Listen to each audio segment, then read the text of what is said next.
Hello everyone. So coming to the next lecture that is related to the thermite process. हम लोगों ने discussion किया है यहाँ पर इलिंगम डायग्राम का। इलिंगम डायग्राम में कैसे जो हमारी लाइन जिस मेटल की ब्लो दी मेटल होती है कैसे वो ऊपर वाले मेटल ऑक्साइड को कैसे रिड्यूस करता है, ये सारी बातें हम लोगों ने लास्ट लेक्चर में डिस्कस करी। Now moving to the next lecture that is regarding the thermite process. जो रेलवे को रिपेयर करने के लिए जो थर्माइट प्रोसेस यूज होता है, ठीक है, उसका प्रोसेस कैसे होता है यहाँ पर हम लोग उसको बारे में बात करेंगे। So starting with that is reduction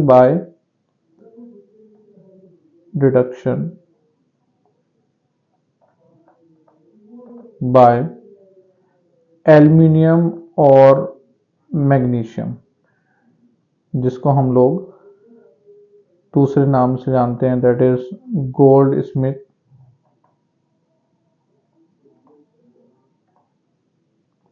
alumino thermite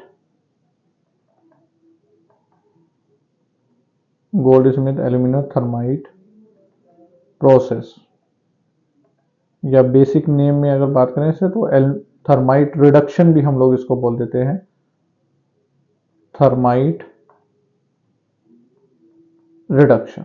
okay, so basically होता क्या है, एक क्रूसिबल जो है वो लिया जाता है जिसमें हमारा आयरन ऑक्साइड का पाउडर लिया जाता है। तो यहाँ पर हम लोग इसको ड्रॉ कर लेते हैं। So we have this crucible जिसमें बीच में स्पेस रहता है, ठीक है, this is like that, and यहाँ पर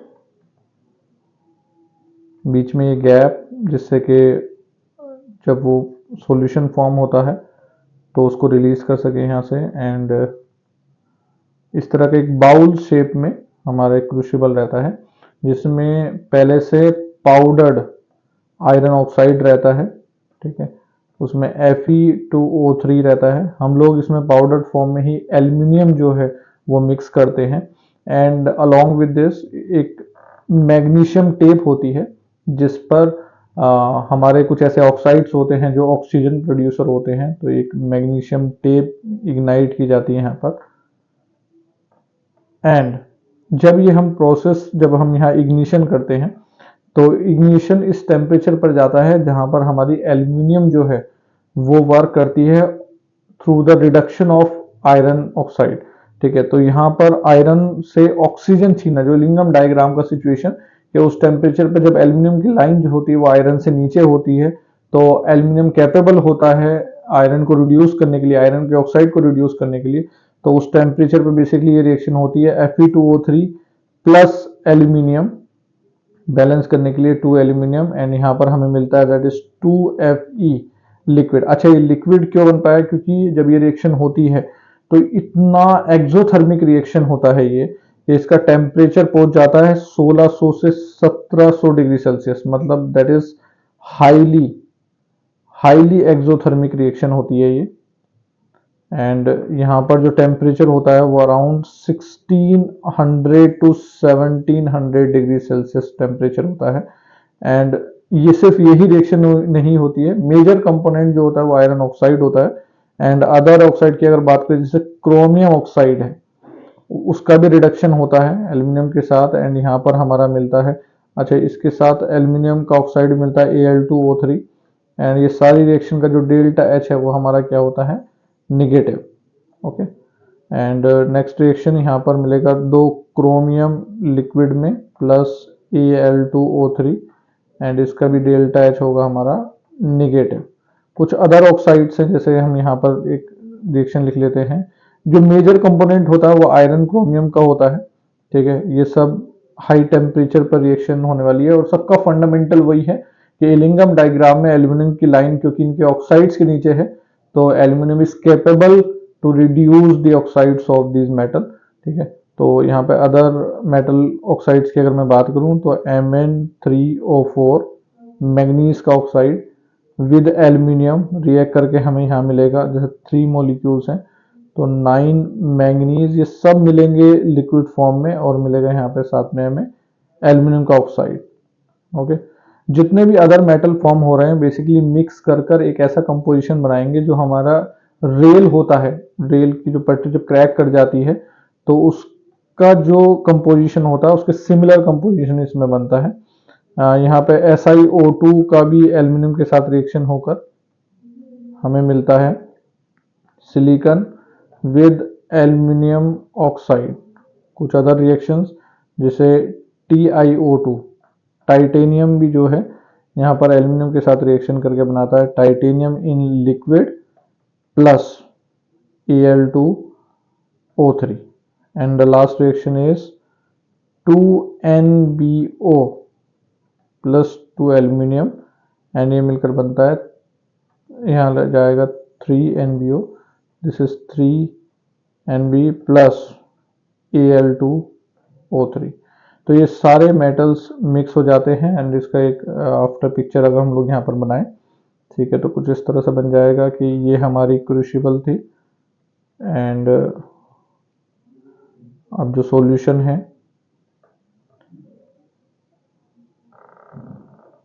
ये रहा हमारा पार्ट क्रूसिबल का एंड सॉल्यूशन इतना हीट हो गया है कि हमारा जो सब कुछ है वो किस में आ चुका है, अब लिक्विड फॉर्म में आ चुका है। ठीक है, ये सारे मेटल्स मेनली इसमें आयरन था। ठीक है, अच्छा शुरू में एक अगर डेटा की बात करें तो रेशो कुछ इस तरह से रहता है कि 3:1, मतलब बाय मास रेशो रहता है कि आयरन ऑक्साइड अगर 3 है तो एल्यूमिनियम का जो मेटल का कंपोजिशन होगा बाय मास वो 1 में रहता है। तो this is the composition by mass, क्योंकि मेनली रिएक्शन आयरन के साथ ही यहाँ पर होती है। अब जो नीचे वाला लिक्विड होता है इसके ऊपर एक कहीं ना कहीं स्लैग टाइप का सिचुएशन भी आ जाता है, क्योंकि कुछ ऐसे ऑक्साइड्स हैं जो कि लाइटर डेंसिटी के हैं वो हमारे ऊपर आ जाते हैं।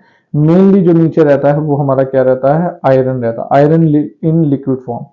अब जैसे किसी भी रेल में अगर क्रैक है, अगर यहाँ पर हम लोग एक एग्जांपल लें, ये हमारा रेल है, ओके, यहाँ पर रेल में हमारा कोई क्रैक है, ठीक है, तो उस क्रैक को फिल करने के लिए इस जो हमारा क्रूसिबल था उसको यहाँ से ओपन कर दिया जाएगा। जब यहाँ से हम ओपन करेंगे तो जो मटेरियल है, जो आयरन विद अदर मेटल जो है वो बेसिकली इस गैप में फिल हो जाएगा और ये जो गैप है, ठीक है, ये फिल होकर वैसी ही स्ट्रेंथ देगा जैसे कि हमारा रेल की पटरी का कंपोजिशन होता है। तो ये क्रैक जो है वो रिपेयर किया जाता है through this process, that is thermite process.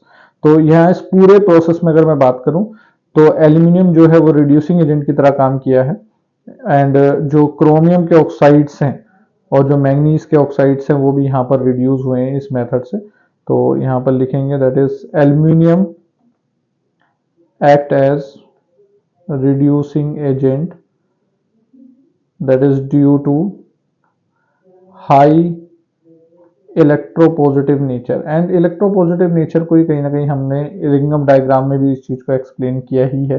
ठीक है, अब मैग्नीशियम वायर पे क्या सिचुएशन थी उसकी थोड़ी बात कर लेते हैं। हमने बोला था कि कुछ ऐसे ऑक्साइड्स होते हैं जो हमारे ऑक्सीजन प्रोड्यूसर होते हैं, ऑक्साइड्स भी होते हैं, परऑक्साइड्स भी होते हैं वैसे। ठीक है, तो वो क्या क्या होते हैं उनके डिस्कशन अगर करें हम तो डिस्कस करते हैं that is on magnesium wire या मैग्नीशियम टेप पर क्या क्या प्रेजेंट होता है। तो ये ऑक्साइड्स है हमारे जैसे बेरियम परऑक्साइड, ठीक है, या फिर KClO3 या फिर KNO3। जब इनको हीट करते हैं हम लोग, जैसे BaO2 को अगर मैं हीट करता हूं तो मुझे मिलता है BaO प्लस हाफ O2, मतलब परऑक्साइड जो है वो ऑक्साइड में बदल गया और क्या प्रोड्यूस किया है, ऑक्सीजन। सिमिलरली KClO3 जो है उसको अगर हम हीट करते हैं यहाँ पर तो बनेगा KCl प्लस 3/2O2। नेक्स्ट अगर मैं बात करूं KNO3 को अगर मैं हीट करता हूं यहाँ पर तो बनेगा that is KNO2 plus half O2। Okay, तो इस तरह से हमारे ये ऑक्साइड्स या परऑक्साइड डिकम्पोज होकर ऑक्सीजन प्रोड्यूस करते हैं और यही ऑक्सीजन बेसिकली इनिशिएट करती है, ठीक है, रिएक्शन। इनिशिएट जो कहीं ना कहीं इनिशिएशन होता है वो मैग्नीशियम वायर से ही होता है। ओके, नाउ यहाँ पर कुछ एक और सिमिलर रिएक्शन है ठीक है, जो इस तरह से काम करती है। अच्छा, इसमें अगर कोई मैंगनीज का MnO2 अगर हमारा होता है, मतलब अगर मान लीजिए MnO2 हमारा ऑक्साइड प्रेजेंट है इस हीटेड कंडीशन में, तो वो कन्वर्ट होकर Mn3O4 बेसिकली बन जाता है। और आपको पता है कि ये वाला जो मैंगनीज का ऑक्साइड है वो रिड्यूस होता है एल्यूमिनियम से। आपको पता है पायरोलुसाइड इसको बोलते हैं MnO2 को। तो MnO2 को अगर हम हीट करते हैं तो वो Mn3O4 बनता है। ठीक है, ये कहीं ना कहीं एक एडिशनल इंफॉर्मेशन है कि Mn3O4 डिकम्पोजिशन से बनता है। और जैसा कि यहाँ पर एल्यूमिनियम थर्माइट प्रोसेस में हुआ, तो एक इसी के जैसा सिमिलर प्रोसेस है जिसे क्रोल प्रोसेस हम बोलते हैं। यहाँ तो ऑक्सीजन के लिए लड़ाई हो रही थी, वहां पर हेलोजन के सेंस में बात की जाती है। तो सिमिलर रिएक्शन है, इसलिए यहाँ पर हम ले लेते हैं इसको, that is Kroll process. This is a similar process to thermite process. ठीक है, जैसे थर्माइट में होता है, यहाँ पर हमारा टाइटेनियम का क्लोराइड होता है TiCl4 एंड रिएक्शन होती है किसके साथ, मैग्नीशियम के साथ। तो जैसे कि एल्यूमिनियम ऑक्सीजन छीन रहा था, ठीक है, तो यहाँ पर उसी सिमिलर वे में जो मैंगनीज है वो यहाँ पर क्लोराइड को छीनेगा एंड बनाएगा 2MgCl2 प्लस टाइटेनियम। तो यहाँ पर टाइटेनियम प्रोड्यूस हुआ क्रोल प्रोसेस में। ठीक है, सिमिलर मेथड है, इसलिए यहाँ पर हम इसको डिस्कस किए। तो ये पूरा process that is aluminium thermite process, जो कि कहीं ना कहीं मेटल नॉन मेटल जब हमारा 10th में चैप्टर था उसमें भी ये वाली चीज का डिस्कशन हुआ था। ठीक है, एंड मेटलर्जी चैप्टर में भी इसका डिटेल डिस्कशन होता है। बट जब हम लोग 10th में बात करते हैं तो हम लिंगम डायग्राम के साथ कनेक्ट नहीं करते हैं इसको। बट अब क्योंकि लिंगम डायग्राम समझ चुके हैं, तो उस सेंस में हम लोग जब इसको डिस्कस करते हैं तो ज्यादा क्लैरिटी के साथ हम इसको समझ पाते हैं। ओके, सो नाउ अब आगे चलते हैं, बात करते हैं about the next method reduction का, और वो है हमारा सेल्फ रिडक्शन। तो heading is self reduction. Self reduction basically क्या होता है, खुद के ही ऑक्साइड ओर को सल्फाइड ओर के द्वारा रिड्यूस किया जाता है। दैट मीन्स जब हम किसी भी सल्फाइड ओर को रोस्ट करते हैं, रोस्टिंग करते हैं, तो बेसिकली होता क्या है कि वो सल्फाइड से ऑक्साइड में कन्वर्ट हो जाता है। बट बचा हुआ सल्फाइड ओर अपने ही ऑक्साइड ओर को जब रिड्यूस करता है तो उसको हम बोलते हैं सेल्फ रिडक्शन। अब ये किन के लिए यूज होता है, ये कुछ ही मेटल है जिनके लिए ये चीज यूज की जाती है, जैसे मरकरी, कॉपर और लेड। इनके लिए सेल्फ रिडक्शन मेथड यूज किया जाता है। तो सबसे पहले अगर हम लोग इस मेथड के बारे में बात करेंगे होता क्या है, तो यहाँ पर मैं एग्जाम्पल लेता हूँ लेड का। लेड का सल्फाइड है हमारे पास, इनिशियली हमारे पास आया लेड का sulphide that is PbS। Okay, PbS जब हमारे पास होता है तो उसको पहले रोस्टिंग की जाती है, मतलब दैट मीन्स 3/2O2 हीट करके in the presence of oxygen lead oxide बनाया जाता है और SO2 यहाँ से उड़ जाता है। दो तरह से रोस्टिंग होती है, अगर ऐसे नहीं तो PbS, ये तो एक्सिस में ले लिया, ठीक है, एक्सिस में इतना नहीं लेते हैं, 2O2 यहाँ पर लेते हैं, तो ये PbSO4 भी बन जाता है। PbSO4 बाद में डिकम्पोज करके PbO बना लेता है। तो जो फर्स्ट स्टेप होता है हमारा इसमें वो रोस्टिंग ही होता है, that is access of O2। क्या होगा ये, रोस्टिंग। नाउ अब जो रोस्टेड ओर है, रोस्टेड ओर कौन है मेरा यहाँ पर, लेड ऑक्साइड। इस लेड ऑक्साइड को अपनी ही सल्फाइड ओर के साथ रिएक्ट कराया जाता है। दैट मीन्स PbO को PbS के साथ, ये मेरी क्या है, रोस्टेड ओर, और ये क्या है, अनरोस्टेड ओर। इसे क्या बोलेंगे, अनरोस्टेड ओर। ठीक है, जब इसको हीट करते हैं यहाँ पर हम लोग, तो जो इसका सल्फाइड है वो यहाँ पर रिड्यूसिंग एजेंट की तरह काम करता है, एंड सल्फाइड यहाँ पर रोस्टेड ओर से ऑक्सीजन जो है वो रिमूव कर लेता है। तो यहाँ पर मिलता है 3Pb plus SO2 as a gas यहाँ पर निकलती है। अगर हम PbO की जगह PbSO4 भी लेंगे तब भी सेम काम होगा। PbSO4 जो है प्लस PbS के साथ सेम तरह से एक्ट करेगा और यहाँ बनाएगा 2Pb प्लस 2SO2 करके ये निकल जाएगा। तो हमारी सल्फाइड ओर यहाँ पर रिड्यूसिंग एजेंट की तरह काम कर रही है, और सल्फाइड ओर में भी कौन काम कर रहा है, हमारा सल्फाइड जो S माइनस है यहाँ पर, वही मेन हमारा रिड्यूसिंग एजेंट है। This is the main reducing agent. Okay, ये हमारे लेड की कहानी हुई जिसमें लेड हमने एक्सट्रैक्ट किया यूजिंग सेल्फ रिडक्शन। कॉपर का भी सिमिलर सिचुएशन में होता है। जब हम लोग कॉपर को लेते हैं, यहाँ पर ये हम बात कर रहे थे फर्स्ट लेड के बारे में। सेकंड अगर डिस्कस करते हैं यहाँ पर, तो सेकंड है दैट इज कॉपर का सल्फाइड कि जब हम रोस्टिंग करते हैं 3/2O2 से in the excess of air, तो हमें मिलता है Cu2O प्लस SO2। ठीक है, एंड यहीं पर हमारा जो ऑक्साइड ओर है वो सल्फाइड ओर के साथ मिलता है, तो हमें मिलता है यहाँ पर। अच्छा, ये काम जो फर्स्ट स्टेप होता है वो एक्सेस ऑफ एयर में होता है, एंड सेकंड स्टेप में एयर की जरूरत नहीं है, that is absence of air, that is oxygen की जरूरत नहीं रहती। यहाँ मिलता है हमें 6 कॉपर, वो भी किसमें, लिक्विड में, एंड साथ में SO2। ओके, तो ये सिचुएशन कुछ ऐसी होती है कि मॉल्टन फॉर्म में क्या होता है, हमारा कॉपर होता है और उसके अंदर हमारी क्या बनती है, ये SO2 गैस बनती है। दिस इज, इसको एक प्यारा सा नाम भी दिया जाता है, that is blister copper. Blister copper is basically 98% pure. इसके अंदर सिर्फ 2% क्या होती है, इम्प्योरिटी होती है। और जो SO2 इसमें बना था वो बेसिकली क्या होता है, SO2 भी सॉल्यूशन में से निकल रहा होता है। तो कहीं ना कहीं ब्लिस्टर अपीयरेंस जो है वो इस कॉपर में दिखती है और इसी से इसका नाम पड़ा, that is blister copper. Okay, तो कॉपर की कहानी बिल्कुल सेम, पहले रोस्टिंग कराई है। ठीक है, ये जो पहला स्टेप था ये क्या था, हमारा रोस्टिंग, एंड नेक्स्ट स्टेप में reduction. Okay, blister copper directly पूछ लिया जाता है कि ब्लिस्टर कॉपर क्या है।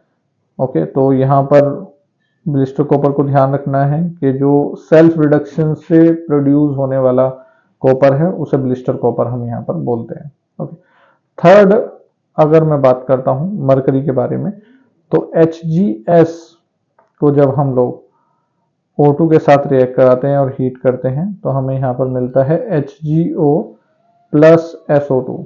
ओके, अब ये HgO को जब हम लोग फर्दर रिड्यूस कराने जाते हैं तो जो ये टेम्परेचर हमने इसको सेल रोस्टिंग के लिए लिया था, हम ऐसा देखते हैं कि इस टेम्परेचर पर अगर हम हीट करते हैं तो ये ऑक्साइड उसी मोमेंट टूट जाता है। मतलब दैट मीन्स मरकरी का ऑक्साइड का डिकम्पोजिशन रोस्टिंग टेम्परेचर पर ही आ जाता है। दैट मीन्स सेल्फ रिडक्शन की जरूरत भी नहीं है इसको, ये मैक्सिमम तो इसी टेम्परेचर पे डिकम्पोज कर जाता है, क्योंकि हमें ऑक्सीजन ही रिमूव कराना था और ऑक्सीजन ये हाई टेम्परेचर पे ही रिलीज कर देता। तो जो बचा हुआ अमाउंट होता है, दैट मीन्स जो बचा हुआ मरकरी का ऑक्साइड होता है, ठीक है, ये सल्फाइड के साथ मिलकर क्या बनाता है, 3Hg प्लस SO2। तो ये इतना टुच्चा ऑक्साइड होता है, ठीक है, कि ये ज्यादा टेम्परेचर तक होल्ड भी नहीं कर पाता। ठीक है, अच्छा, ऐसा जरूरी नहीं कि ये कहानी सिर्फ इसी के साथ है। सिल्वर के ऑक्साइड्स भी हमारे ऐसे होते हैं जो कि हाई टेम्परेचर पर डिकम्पोज कर जाते हैं। अगर मैं बात करूं सिमिलर सेंस में, ठीक है, तो Ag2O को भी अगर मैं हीट करता हूं, ठीक है, तो वो भी क्या प्रोड्यूस करता है, 2Ag प्लस हाफ O2। ठीक है, तो ये क्यों है ऐसा, क्योंकि हाई टेम्परेचर पर इनकी जो एफिनिटी है ऑक्सीजन के टुवर्ड्स वो बहुत लो हो जाती है, इसलिए ऑक्सीजन छोड़ देते हैं। दैट इज ड्यू टू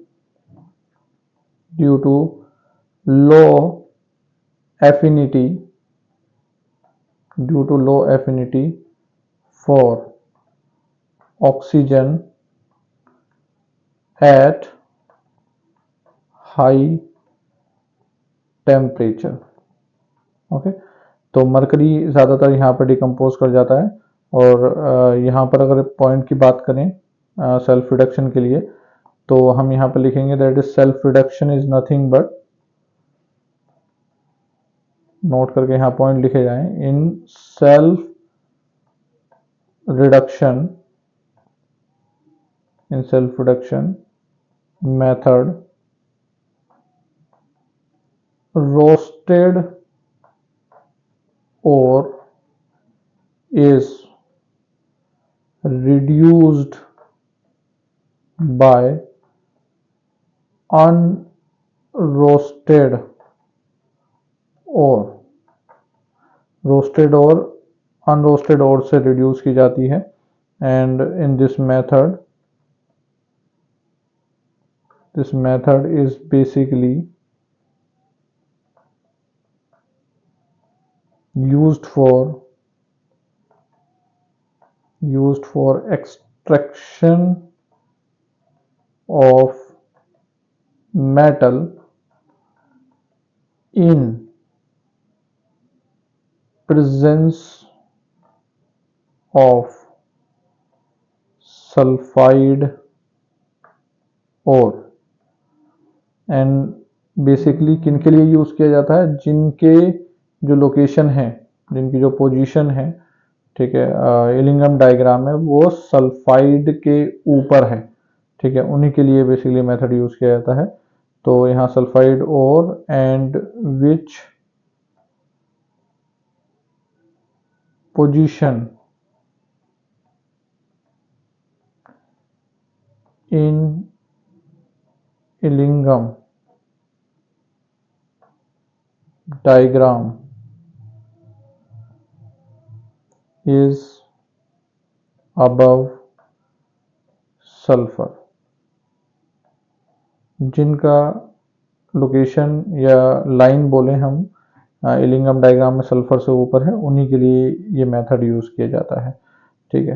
तो यहाँ पर अगर मैं इलिंगम डायग्राम ड्रॉ करता हूँ सिर्फ सल्फाइड के अकॉर्डिंग, तो हम कुछ इस तरह से सिचुएशन देखते हैं कि एल्युमिनियम तो हमारा है ही नीचे, ठीक है, एल्युमिनियम हमारा पहले से ही नीचे है, ठीक है, फिर इधर कुछ जिंक है, ठीक है, यहीं पर कहीं हमारा कार्बन आता है, ये हमारा एल्युमिनियम की लाइन होगी रफली, एंड जिंक यहाँ पर हमारा कार्बन है, और यहीं पर कहीं हमारा बेसिकली सल्फर आता है, और सल्फर के ऊपर लाइन बेसिकली लेड की है, फिर कहीं ना कहीं कॉपर की लाइन है, और उसी के ऊपर हमारी Hg की लाइन है। तो इस तरह से हमारी इलिंगम डायग्राम में पोजीशन है, सल्फर यहाँ पर है और सल्फर से ऊपर कौन है, लेड, कॉपर एंड मरकरी। तो इसलिए हम लोग यूज करते हैं इनके एक्सट्रैक्शन के लिए, ठीक है। तो ये डिस्कशन था हमारा रिगार्डिंग सेल्फ रिडक्शन जो यूज करते हैं हम लोग कॉपर, मरकरी और लेड के लिए, ठीक है। तो यहीं पर भी हमने कहीं ना कहीं जो हमारा इलिंगम डायग्राम का कंक्लूजन था वो हमने यहाँ पर यूज किया। नाउ नेक्स्ट लेक्चर में हम लोग बात करेंगे कार्बन रिडक्शन मेथड जो यूज किया जाता है हमारा आयरन के एक्सट्रैक्शन में, मेनली आयरन के एक्सट्रैक्शन में, ऑल्दो जिंक के लिए भी यूज किया जाता है। तो उसके अंदर कैसे कैसे जोन्स होते हैं, मतलब जो ब्लास्ट फर्नेस होता है उसमें कौन कौन से फेजेस से रिएक्शन होती है, वो सब डिटेल में हम लोग बात करेंगे इन नेक्स्ट क्लास। ओके, तो मिलते हैं नेक्स्ट क्लास में। Thank you.